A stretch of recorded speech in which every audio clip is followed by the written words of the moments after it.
Berlin, the summer of 1940. In the capital of the Third Reich, Germans went about their daily business. It had been less than a year since Adolf Hitler had plunged Europe into war. The fact that German soldiers were in Poland, Scandinavia, Belgium, the Netherlands, and France was barely noticed at Berlin's Wannsee. All in all, I don't think we should forget these were all campaigns that the Germans were able to live with easily, because they had remained completely free of all the effects of the war up to that point. And another essential element, the wars had been so short that the losses, from wounds or by actual deaths of the soldiers, had been very small.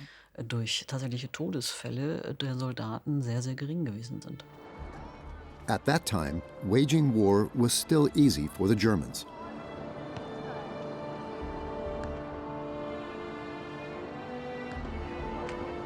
After all the lightning victories in Europe, Germans hoped that the last enemy in the war, Great Britain, would now give in and make peace with the Reich.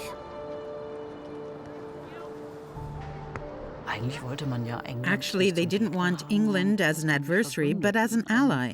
In this respect, speculation about whether things would then continue had calmed down a bit. But in hindsight, some Germans didn't quite know what to make of this precarious peace either.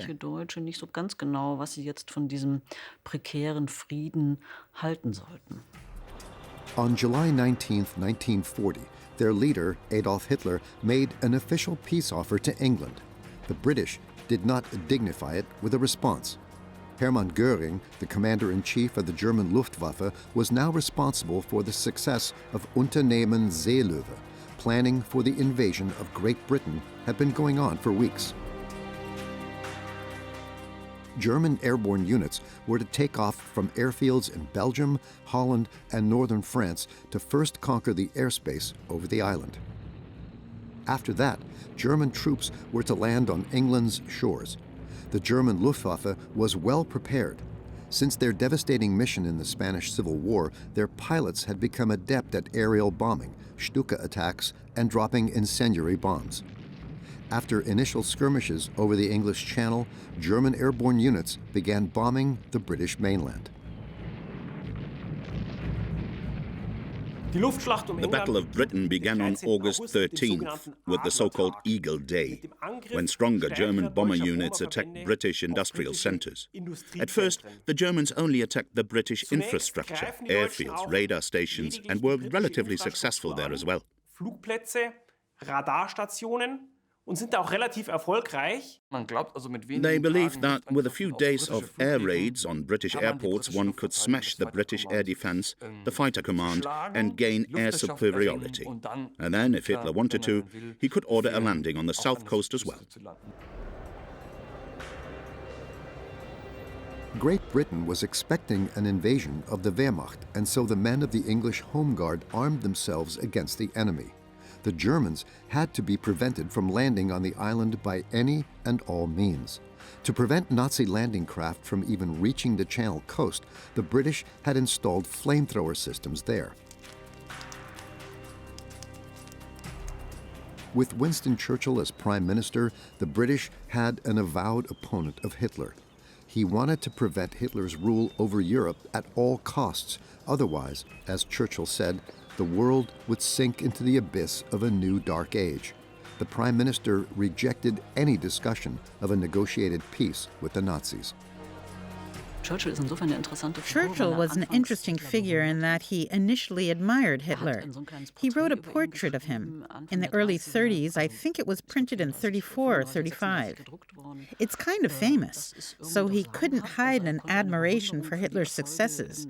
And then only toward at the end of the 30s, when he saw that the whole matter would amount to a highly aggressive policy, which would ultimately also involve Great Britain, did he change his mind and say, we must fight this man.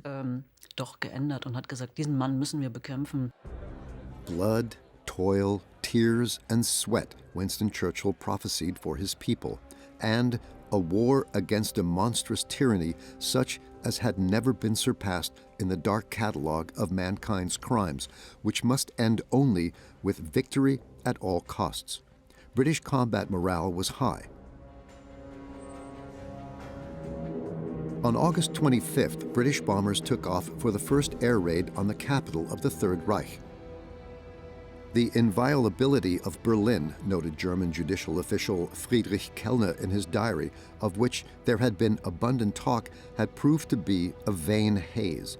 In the face of such attacks, Adolf Hitler clamored in Berlin's Sportpalast. Wenn die britische Luftwaffe 2 oder 3 oder 4.000 Kilogramm Bomben wirft, dann werfen wir jetzt in einer Nacht 150, 180, 230, 300...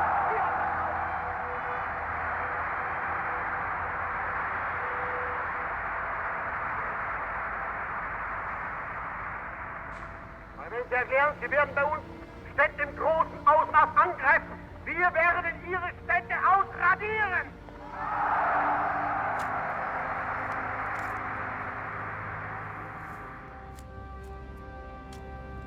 For the first time since the beginning of the war, the Germans were made aware of their own vulnerability.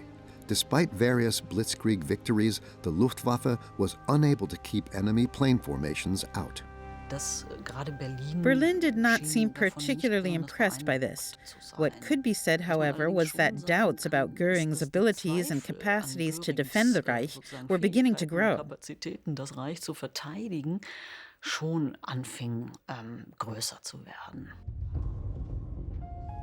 The Reichsmarschall then received orders from Hitler to target London in retaliation for the Royal Air Force's night raids on Berlin. On the afternoon of September 7, 1940, 364 German bombers took off, escorted by 515 fighter planes. Their target were the docks in the middle of the East End, a working-class neighborhood.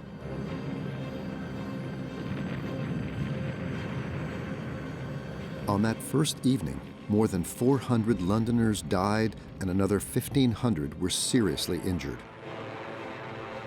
In the air battles with the Royal Air Force, the German pilots suffered defeats, some of them heavy. Their losses by wounded, imprisonment, and death were significantly higher than those of the RAF.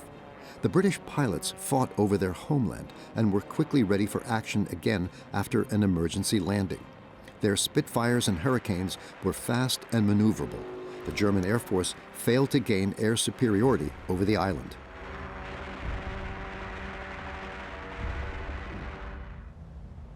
On September 17th, Hitler postponed Unternehmen Seelöwe until the following spring. Eventually, the landing in England wasn't even attempted. For the first time, a nation had successfully defied the Nazis. In a way, this was seen as not a bad thing. As one diarist said, "This was a terrible week for us, but it was not seen as a defeat." And conversely, it has to be said, also very importantly, the British did indeed see it as a victory. It was the first time that a nation had been able to put a stop to the Nazis. So for their self-confidence, it was an incredible boost, whereas the Germans tended to talk it down as, these things can happen. Während die Deutschen es eher als kann mal passieren, klein geredet hatten. Im Rahmen verschiedener Zusammenkünfte mit den ausländischen Staatschefs begab sich der Führer zur spanischen Grenze. At the end of October, Hitler traveled to Hendaye to meet Francisco Franco. The dictator urgently needed support against an England that was resisting fiercely.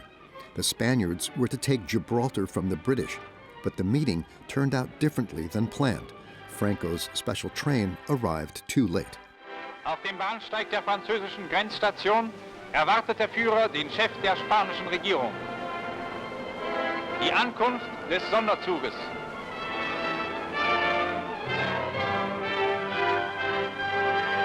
Zum ersten Male begegnen sich hier der Führer und der Caudillo. The unity of the two fascist leaders, as depicted by the newsreels, was only a facade.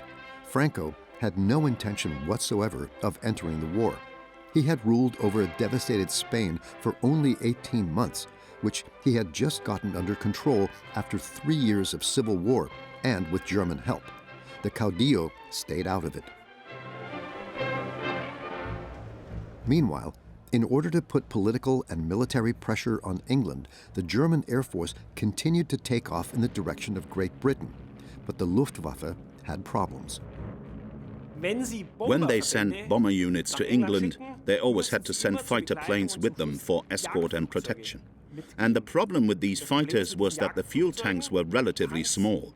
They could only fight for a certain time in English airspace, sometimes only for 14 minutes, and then they had to immediately return. In other words, a German plane on a mission against Britain could only fight there for a short time, while a British plane could fight there for hours.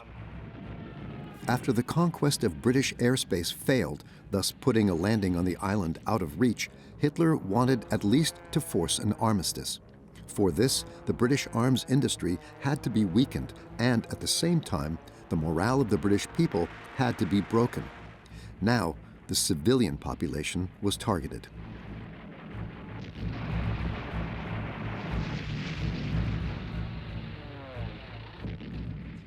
In 1940, it seemed that bombing London was somehow a way to get Britain ready for peace.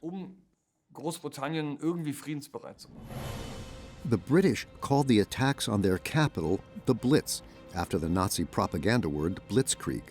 In the weeks that followed, only a few days and nights passed without bombings. Again and again, the Luftwaffe carried out small, targeted attacks. Londoners had come to feel the hum of German Heinkels, Dorniers, and Junkers at all times.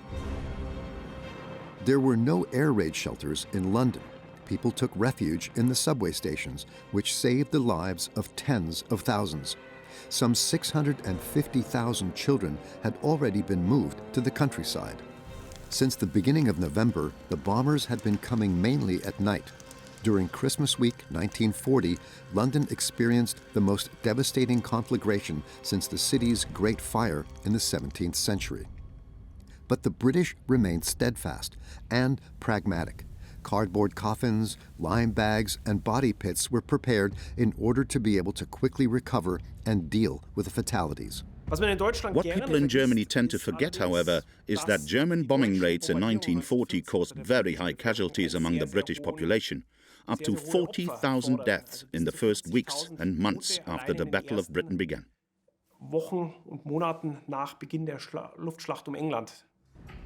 When Buckingham Palace was hit, King George VI and his wife Elizabeth escaped with a scare, but the royal couple stayed in London to assist their people.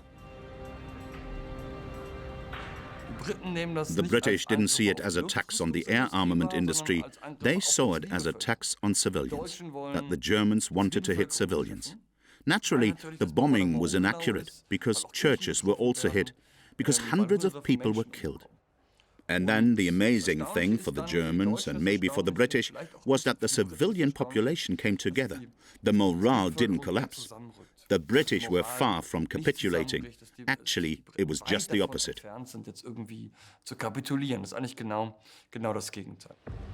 Fiery speeches from their Prime Minister Winston Churchill, who was determined to do whatever necessary, also strengthened the morale of the British considerably. We shall defend our island, whatever the cost may be. We shall fight on the beaches. We shall fight on the landing grounds. We shall fight in the fields and in the streets. We shall fight in the hills. We shall never surrender. Starting in mid-November, the Air Force shifted the focus of its attacks and aimed primarily at industrial targets outside London. On November 14th, under the cover of Unternehmen Mondscheinsonate, German units flew a heavy night bombing raid on Coventry. The extent of the destruction was enormous. In the future, to Coventry was the name given to the destruction of a city from the air in the cynical parlance of Nazi propaganda minister Joseph Goebbels. Visibly shaken, Prime Minister Winston Churchill visited the ruins of the historic St. Michael's Cathedral and the rubble of the industrial city in the heart of the British Isles the following morning.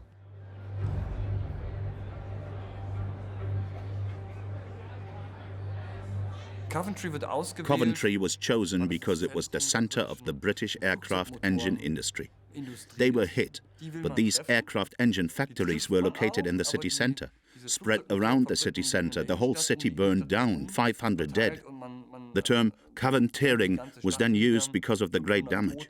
But there was one thing that wasn't achieved, and that was lasting damage to the armaments industry, because after just a few weeks, it continued to produce at the old production levels.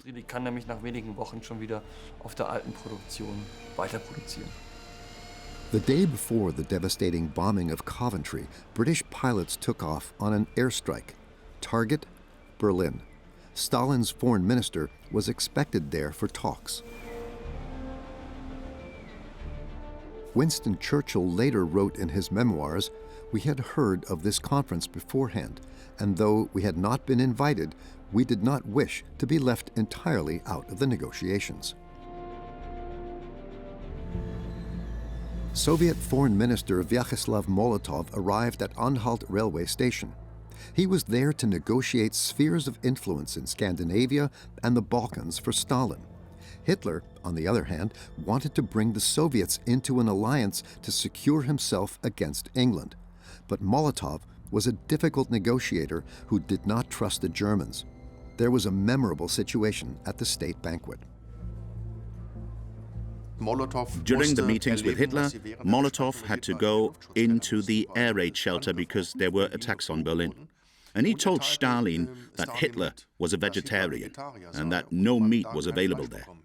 This may sound like a side issue, but it led to a decline in the Nazis' reputation in Moscow. They had to go to air raid shelters. They didn't eat meat. Strange people. He told Stalin about the limp handshake of Hitler, who seemed to him more like a feminine figure than a determined dictator. He made no impression at all on the Soviet side. That's quite interesting. And that's why Stalin was sure that Hitler wouldn't attack the Soviet Union. They wouldn't do that. They couldn't even protect Berlin from air raids. Das werden die nicht machen. Die können ja nicht mal Berlin vor Luftangriffen schützen. Formally, they were still allies. A non-aggression pact with the Soviet Union had existed for a year. Both countries had enriched themselves from the spoils of the German war, and Poland had been divided between them. But Stalin refused to officially ally with Nazi Germany. By September, two other nations had entered into a pact with the Third Reich. Here, Japanese Minister of War Tojo Hideki arrives in Berlin. The purpose of the visit from Japan was the signing of the so-called Three-Power Pact between Hitler's Germany, Italy, and Japan. The division of the world was regulated by treaty. Italy would receive the Mediterranean region as its sphere of influence, Japan, all of East Asia, and Germany, Europe, and the East. With this demonstration of strength, it was believed, especially in Tokyo, that the U.S. could be deterred from entering the war. During this period, Japan was always concerned with finding partners and to be accepted as an equal partner. Hitler, who himself had very great territorial aspirations, naturally selected Japan as the ideal partner in Asia from a certain point on. But the problem was that these three powers, unlike the Allies, never found a common strategy. Each worked for its own interests. Whether in Europe, whether in Africa, the German Empire did something different than Italy, and cooperation with Japan never actually took place. Der japanische General Yamashita, der sich als Führer einer militärischen Studienkommission in Deutschland aufhält, überbringt dem Oberbefehlshaber des deutschen Heeres, Generalfeldmarschall von Brauchitsch, als Geschenk der japanischen Armee ein Samurai-Schwert. Such academic visits, actually tangible military advice, had a tradition. For a good 50 years, the Germans had been instructing the Japanese Empire in matters of war strategy. Adolf Hitler's Nazi Germany seemed to Japan to be a suitable ally. In addition, Japan was impressed to a certain extent by the fact that Hitler had this idea that we were dividing the world into three large spheres of influence. And these three countries together represented a bulwark in ideological terms against Bolshevik Russia, the Bolshevik Soviet Union on the one hand, but also as an ideological and political bulwark against the Anglo-Americans, against London and Washington. Gegen die Anglo-Amerikaner, gegen London und Washington. Japan moved ever closer to its powerful German ally. In March 1941, Reichsmarschall Hermann Göring received Japanese Foreign Minister Matsuoka at his Kadenhall estate. Hitler hoped to keep the United States out of war in Europe and instead tie it up in a conflict in Asia. Japan was to be encouraged to launch a rapid war of aggression in the Far East. Under the rule of Emperor Hirohito, the military was the most powerful institution in Japan. Hirohito supported the imperial claims of his generals. The Japanese army and fleet were removed from any parliamentary control and were directly subordinated to the emperor.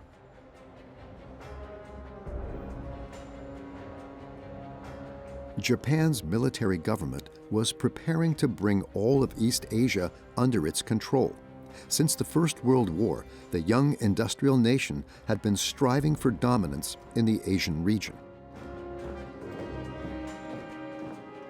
In Japan, on the political side and especially on the military side, there was always the view during that period that you were not an equal partner.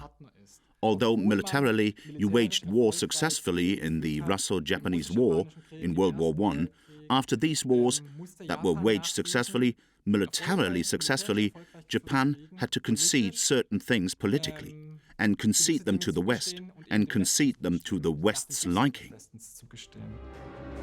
Initially, Japan's colonial ambitions were directed against neighboring China. Manchuria, in the north of the country, was rich in raw materials. Nippon took advantage of the disunity of the giant empire, which was bleeding to death in the Civil War, and occupied the northern province in a coup d'etat. But Japan's hunger for raw materials wasn't satisfied. In 1937, Japan provoked another war with China, this time to conquer it completely. A civil war had been ravaging the giant Chinese empire for 10 years. After the rapid conquest of Beijing, Japanese units bombarded Shanghai. But Japan didn't succeed in completely conquering China. Instead, it turned south. In Indochina, Vichy France, which collaborated with the German ally, granted Japan the right of passage, the stationing of troops, and the use of airfields. Over the course of a year, Japan brought all of the country's major military bases under its control. Meanwhile, hardliner Tojo Hideki gained influence, so much so that the United States felt compelled to impose an official embargo against the Japanese empire. The United States actually had two main interests in Asia. One was economic interests that they had to represent there. At that time, it was clearly understood that one of the coming markets, from a capitalist point of view, would sooner or later be Asia. On the other hand, it was also the case that there were raw materials in Southeast Asia in which the United States also had an interest. Also, in terms of security, the US had aspirations to continue to have a presence in the Asia-Pacific region. Bestrebungen, weiterhin im asiatisch-pazifischen Raum präsent zu sein. One of the most important U.S. naval bases in Asia was in the Philippines. Nevertheless, no one there seemed to believe in a Japanese invasion. About 10,000 American soldiers were stationed there. Their equipment and weapons were mostly outdated, but the U.S. government was gradually turning the archipelago into a fortress. The President of the United States still hesitated to enter the war officially. On January 20th, 1941, Franklin D. Roosevelt was sworn in Washington. He was the first U.S. president to run for a third term. In his address, he made it clear on whose side the U.S. would be on in the future. Freedom means the supremacy of human rights everywhere. Our support goes to those who struggle to gain those rights and keep them. Our strength is our unity of purpose. To that high concept, there can be no end, save victory. In a certain sense, the United States had entered the war indirectly.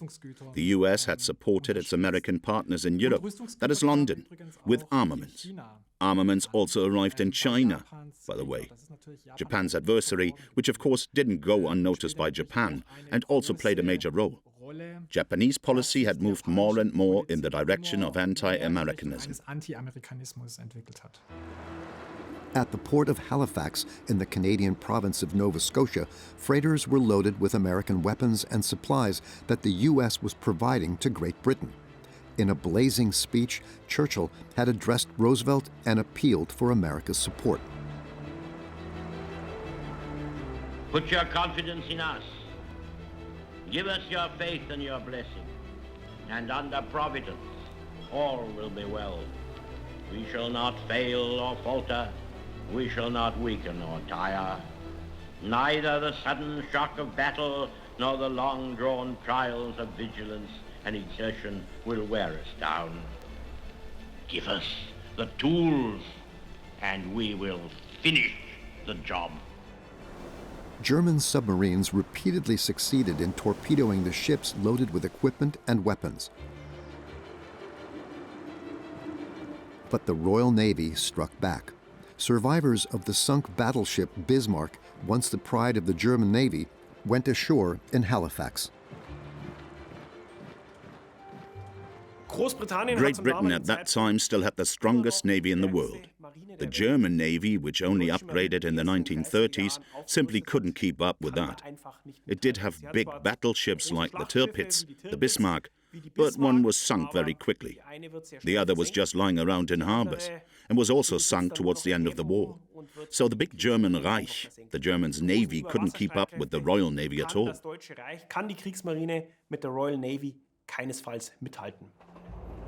In October 1940, Adolf Hitler traveled by special train to the Allied Italy to Florence. Benito Mussolini received the Führer at the train station. Hitler had once admired the fascist leader and taken him as a model for his own political career. Il Duce, who transformed Italy into a fascist dictatorship, was now in turn taking a lesson from his former master student. He, too, now wanted to expand his empire. Mussolini had two major goals. First, he wanted to make the Mediterranean a mare nostrum, that is, our sea, like the Roman Empire should be Italian possessions around the Mediterranean.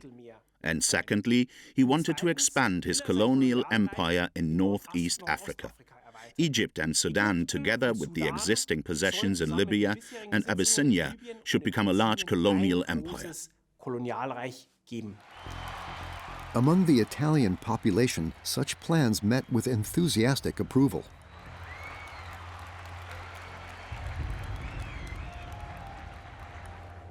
Mussolini, who had not expected war to break out in Europe before 1942, witnessed his allies subdue half of Europe within a year. Il Duce was convinced that Italy could achieve something comparable just as easily. Mussolini had great aims, but what he didn't want to admit, only very limited means. He had an army that was not at its peak in terms of training, and his country was not prepared economically or in terms of armaments for a long industrial war. And the problem was, Mussolini didn't lead only one campaign. No, he led several campaigns at the same time, and all these campaigns ended in disasters. In a gross miscalculation of his own fighting strength, Il Duce first marched Italian troops into the French Alps. After the failure of this invasion, he then ordered Egypt and Greece to be attacked simultaneously. But he lost in Greece, and in return, Greece took over Italian-occupied territory in neighboring Albania. Mussolini now had to ask Hitler for help.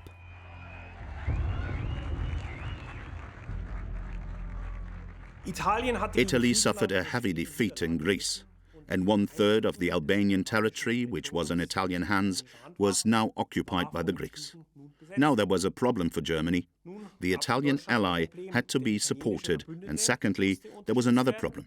At the same time, in Yugoslavia, which had been very pro-Axis, there was now a coup, and the new government was pro-Allies, and so Hitler decided to intervene in the Balkans with an attack on Yugoslavia and on Greece. Zum Eingreifen auf den Balkan mit einem Angriff auf Jugoslawien und auf Griechenland.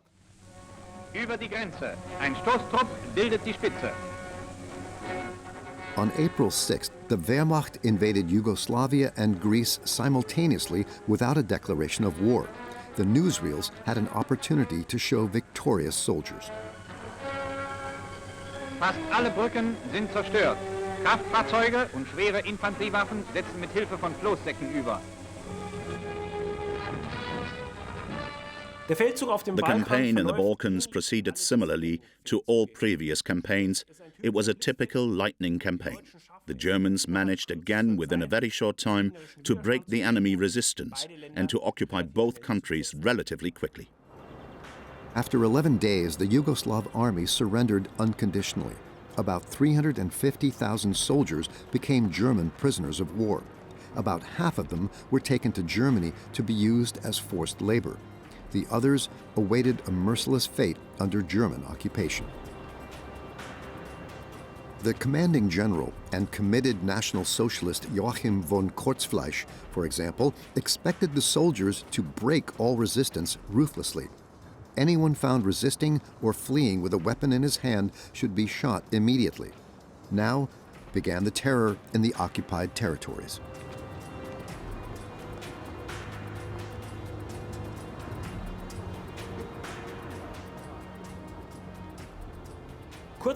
Shortly after the occupation of both countries, there were uprisings, especially in Serbia, against the German occupiers.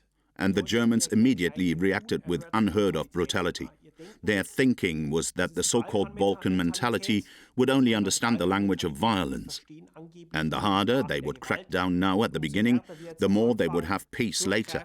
These uprisings were suppressed with the greatest brutality. There were mass shootings of hostages, and then there was a kind of graveyard peace in the truest sense of the word in Serbia until the end of the German occupation.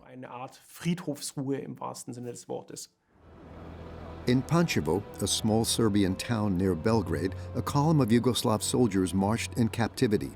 Again and again, there were partisan attacks against the Germans. That was also the case here. 2 members of the Waffen-SS came under fire. One of them was fatally shot. The German occupiers then put 40 arbitrarily selected civilians in front of a so-called drumhead trial, among them a woman and a 15-year-old schoolboy.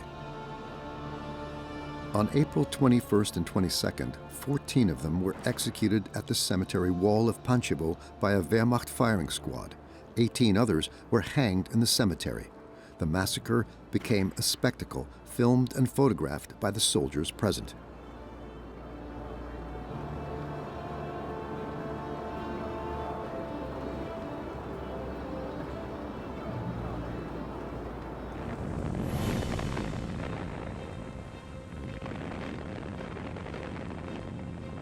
The war in Greece was also short-lived.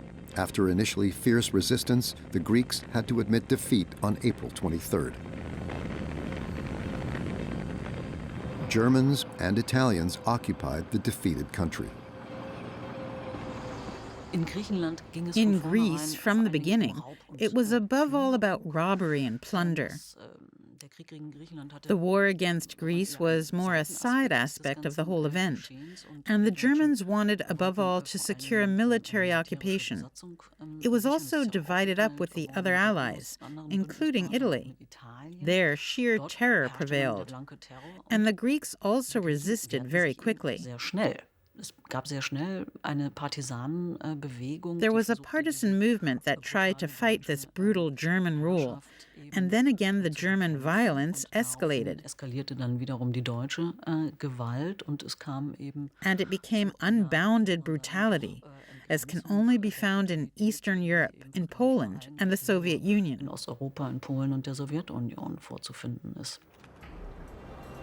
On April 28th, the sacking of Athens began. The greatest famine in the history of Greece followed. Hitler's aide Heinrich Himmler received authority to deport all the country's Jews. Here, a walk of genocide through the cradle of civilization. Himmler on the Acropolis was a symbol of victory for me. There are only a few real symbolic places in Europe that everyone knows: the Eiffel Tower or London Bridge, and the Acropolis is undoubtedly one of them. And you see it quite often in newsreels. German soldiers, not somewhere in Greece, but on the Acropolis. Everyone knows that. It was a symbol. Greece was also defeated by the Germans. Of course, people like Himmler didn't let themselves be deprived of these staged events, especially since the SS Leibstandarte Adolf Hitler was also involved in the occupation of Greece, that is, the central division of the Waffen-SS. With propaganda in mind, Adolf Hitler awarded the Knight's Cross to one of the members. By the end of the war, SS troops, with the help of the Wehrmacht, had murdered some 60,000 Greek Jews. Hitler left most of the occupied country to its hapless ally Mussolini. This axis, as it was called propagandistically, the Rome-Berlin axis, these two originally equal partners now suddenly became a senior partner and a junior partner. Italy was politically, economically, and militarily dependent on Germany for the rest of the war. However, Mussolini's big man addiction knew no bounds. He was still convinced that Italy had a right to extensive colonial possessions in Africa. As early as 1936, the Duce had announced before an enthusiastic crowd the annexation of Abyssinia and the return of the empire to the holy hills of Rome.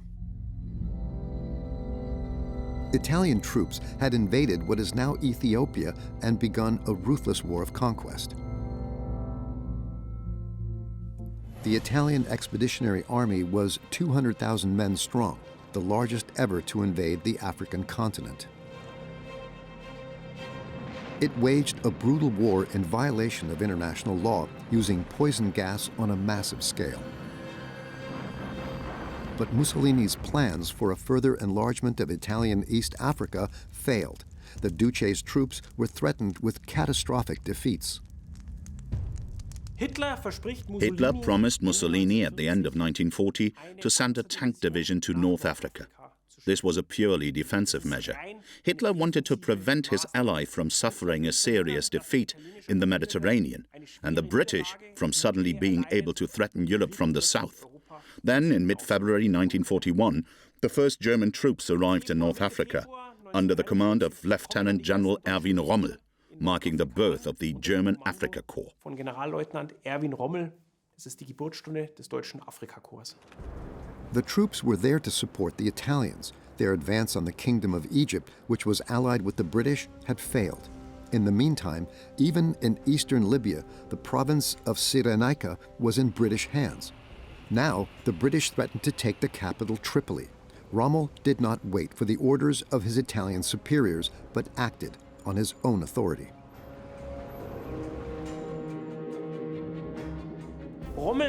Rommel officially received the order to act defensively, that is, to support the Italians so that their colonial empire didn't collapse. However, Rommel quickly decided to launch an offensive on his own initiative and was successful, but at the same time overstretched his supply lines and ran into major problems. And here the island of Malta was crucial. From Malta, which was in British hands, the Royal Air Force and also the Royal Navy could massively and strategically disrupt the German and Italian convoys to North Africa. Die Royal Air Force und auch die Royal Navy, die deutschen und italienischen Konvois nach Nordafrika massiv und ganz empfindlich stören. British forces brought in their supplies from Gibraltar via Malta, which lies between Sicily and the coast of North Africa. To disrupt the Royal Navy's supply lines on the way from Gibraltar to the Suez Canal, German and Italian air forces repeatedly attacked Malta. The tiny archipelago experienced 3,000 air raids in the course of its 2-year siege. 14,000 tons of bombs landed around the capital Valletta, but the Maltese held out. There were always aims on the German side, and especially on the Italian side, to take the island of Malta. But in the end, this enterprise was postponed until Never Never Day. Ultimately, this is one reason why the German and Italian forces in North Africa could never be well supplied. Kräfte in Nordafrika nie entsprechend versorgt werden können. But for the time being, Rommel and his Afrika Korps achieved further successes in a hand-to-hand coup. Several times he ignored the waiting orders of the Army High Command. On April 10, 1941, Cyrenaica was recaptured, and the Germans surprisingly captured the British fortress city of Tobruk. Rommel was the decisive person for the next 2 years in North Africa. Officially, he was subordinate to the Italians, but very often he waged his own war, invoking the special relationship he had with Hitler.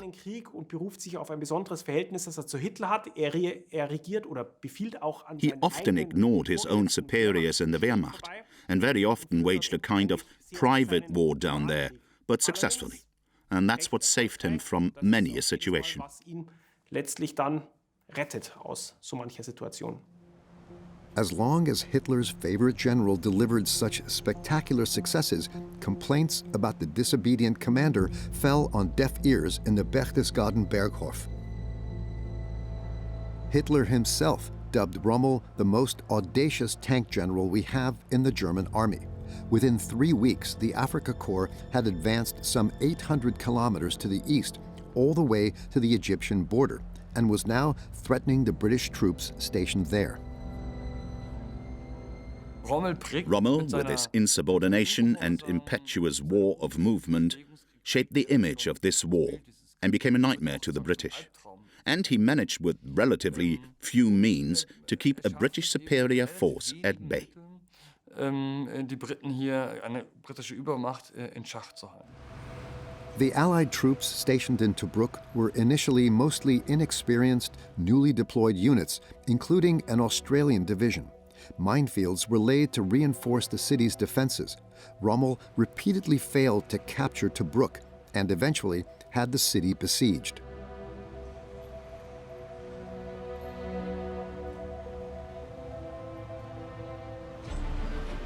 For the British, preventing the Germans from advancing rapidly into Egypt was an important victory that also boosted morale on the home front. The armaments industry was running at full speed, although the capital of Great Britain was still subject to massive bombing. In the spring of 1941, German bombs landed near Bond Street in London, causing severe devastation. They were intended to weaken the morale of the population, but the hoped-for effect didn't occur. On the contrary. The massive casualty toll of German bombing among the civilian population made any propaganda to create an image of the enemy in Britain redundant.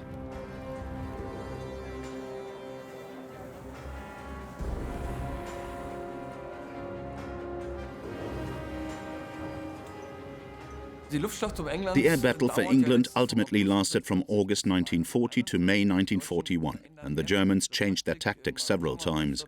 In the summer of 1940, they attacked airports, then London, then the air armament industry. There was a final heavy attack in May 1941 on London, which caused over 1,000 deaths. And the air war continued only in homeopathic doses. There were still a few attacks, but with hardly any impact. So Britain had finally passed the great test in May of 1941. Unmoved, Londoners cleared away the rubble. The legendary U.S. journalist Edward Murrow reported in his program This is London as an eyewitness of the attitude of the British during the Blitz attacks. There was no bravado, no loud voices, only a quiet acceptance of the situation. To me, those people were incredibly brave and calm. Prime Minister Churchill paid tribute to the defenders of England, saying that never before did so many owe so much to so few. The few became the nickname of the Allied pilots. However, the British, looking at their cities, did not yet feel as if they were the victors.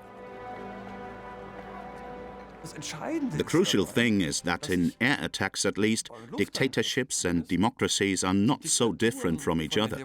The belief that democracy would fight the good war and dictatorship would fight the bad war, that's true for World War II as a whole, of course. But if we now look closely at the individual forms of war, like air war, you can't see any difference. The images were the same after the attacks, whether in England or Germany. Bomb strikes at the Old Fish Market in Hamburg. The neighboring main church of St. Peter's was also hit. An amateur filmed these images in mid-March of 1941. 100 people died in that bombing of the Hanseatic city. Such recordings were actually forbidden under penalty. Berlin was also under increasing attack from the Royal Air Force. Secretly shot footage showed the effects of such a British bombing raid on the residential areas of the capital. Again and again, the British formations overcame the German flak positions. Only the cowardice of the German fighter pilots was to blame, claimed their commander-in-chief, Hermann Göring, in order to distract the attention from his own failure.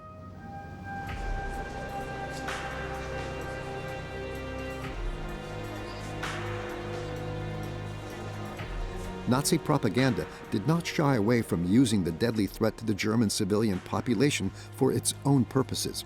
Sending children from Berlin to the countryside, for example, was unabashedly declared to be a recreational vacation for the youngest. Ein letzter Kuss. Vater und Mutter wissen ihre Kleinen in bester Obhut. Durch diese Landverschickungen sollen Kinder aus allen Schichten der Bevölkerung vor allem vor den gesundheitlichen Schäden bewahrt werden, die aus mangelndem Schlaf bei Fliegeralarm erwachsen können. Darüber hinaus aber sollen auch die Mütter, die in der Heimatfront tätig sind, entlastet werden. After all, you sent the children to the countryside where they are safe. And the state actually wants to take advantage of that, to be able to indoctrinate the children better in the schools in the countryside. And that doesn't always succeed. Well, that's actually a chance to get a stronger grip. And you managed to do social welfare.